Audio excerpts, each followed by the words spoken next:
feels. I worked myself so hard that I turned a person this fucked up into this motherfucker right here. Not off of reading a fucking book off a theorist, off of going to work on myself and saying, I don't know how to do this, but I know that to get over there to that fucking side, I gotta grind myself into a fucking fine powder. And I did it. I did it off of sure will. And very few people will know how that feels. I believe that most human beings are only living at about 40% of their capability. So the mind has a governor, like a car. If you're driving a car and the car has a governor on it, the car may say 130 miles an hour, but the governor is set for 91.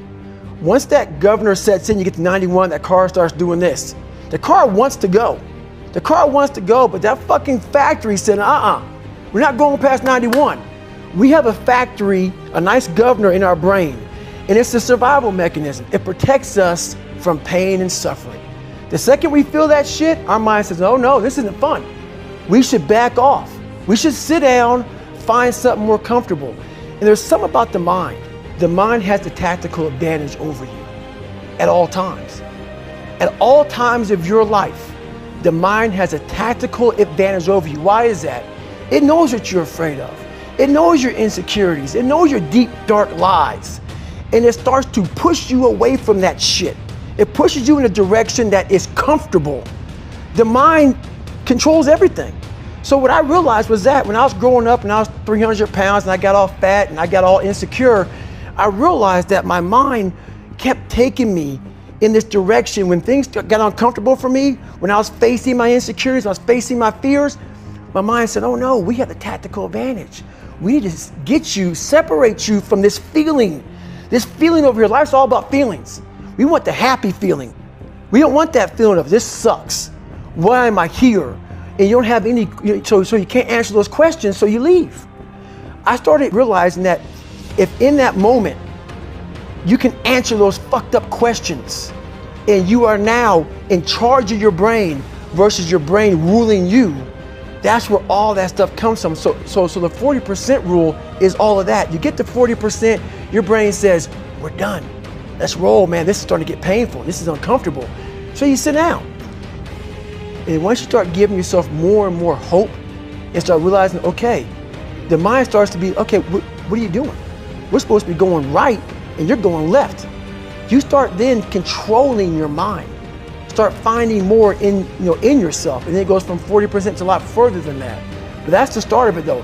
Get to the spot where your mind is saying stop. Wherever that is, you gotta get there first. And then that's when that shit starts to work for you. You gotta control yourself in that moment. How you address it is you face it.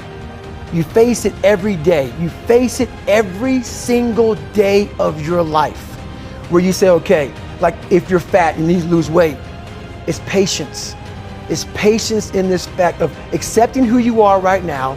I'm fat, I don't like myself. Accepting the fact that if you lose 3 or 4 pounds, that's a huge accomplishment. You have to live in your own fucking world.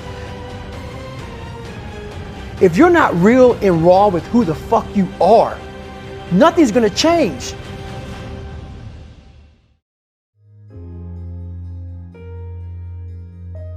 We're all, a lot of us are going through a hard time in life. Some people have been bullied, some people are just stressed out, some people are insecure, some people are fat and overweight, and the world puts a lot of this shit in your mind. To develop a mindset that was indestructible. I had to armor plate my mind. And it's about what you're saying to yourself, but it also comes with work. So whenever I was getting beat down, physically, mentally, spiritually, whatever I was going through, just saying, I would put, you can't hurt me. Can't hurt me just became a message, I would say to myself. And that's just kind of where it comes from. Because I could literally right now be a 300-pound guy spraying for cockroaches still to this day. If I did not look in that mirror and say, there has to be more to this. This can't be it. And then willing to go into it, dive deep into it, and give all I have to find it. A lot of folks talk so much shit about, hey, I'm gonna change your life. I'm gonna do this, I'm gonna do that. Are you accountable for what you're doing? Are you accountable, and I mean to the T, for what you're saying? How are you gonna feel, man, when you accomplish this goal coming from that shit?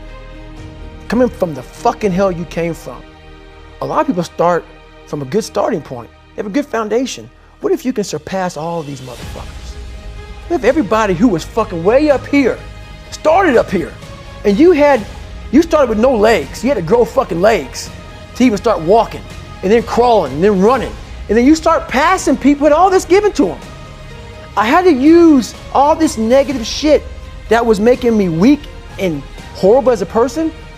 I had to use this as the power that now fueled me. I had to flip it on its head and say, hold up. This might be exactly what I need. The darkness is exactly what I need. It's how you look at your situation.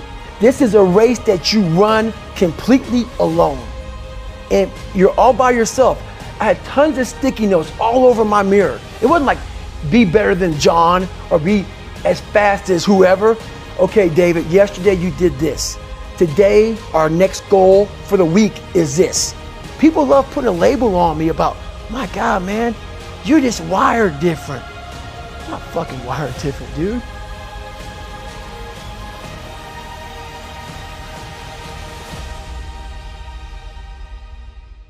So a lot of people can live with themselves. That's the first thing. A lot of people can live with themselves, look in the mirror and say, I'm okay with being afraid. I'm okay with going on this easy highway over here. The easy highway has all these fucking signs and shit, directions, how to get somewhere. And you have to first be uncomfortable with how you feel about yourself. With that voice that a lot of us like to run away from, we all have it. We all have that voice that's saying, hey man, you know, you're kind of wimping out right now. You're kind of being a little punk right now. But a lot of us say, okay, that's okay.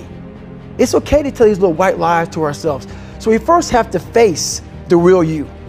The real me is David Goggins. The real me is a guy looking at you right now saying, I don't want to fucking be on this show right now because I used to stutter as a kid. And I'm afraid of that. I'm afraid that here in a second, I'm going to start fucking stammering and stuttering and the whole world's going to know that I have all these issues. But that's when I see right now, okay, Goggins, you got to go on this fucking show. That's Goggins. Goggins is saying, okay, David Goggins, you're a punk. Life made you this way. We can't live like this. We can't live in fear. We can't live in judgment. We can't be afraid of what the fuck people right now are looking at me saying about me. We cannot be afraid of that. But you have to be David Goggins and say, man, I'm afraid of this. I'm fucked up here. Life made me this way here. I stutter. I have these issues with reading and writing, and I'm fat and I'm insecure. You have to face that in that dark room. In that dark room is who you are. But in that dark room is where you have to create another human being that walks out of that dark room to face who you are.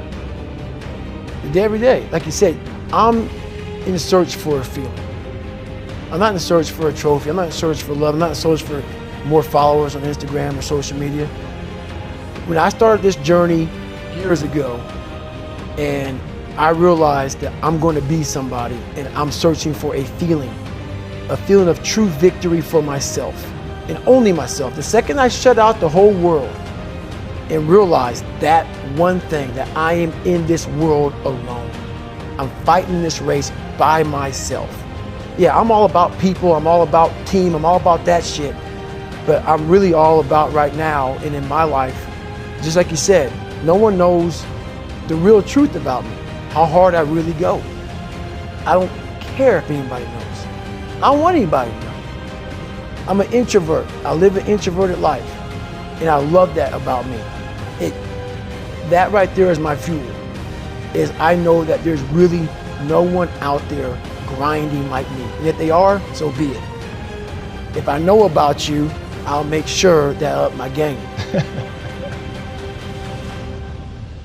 The most important conversation you will ever have in your fucking life is the one you have with yourself. You wake up with it, you walk around with it, you go to bed with it, eventually you're gonna act on it.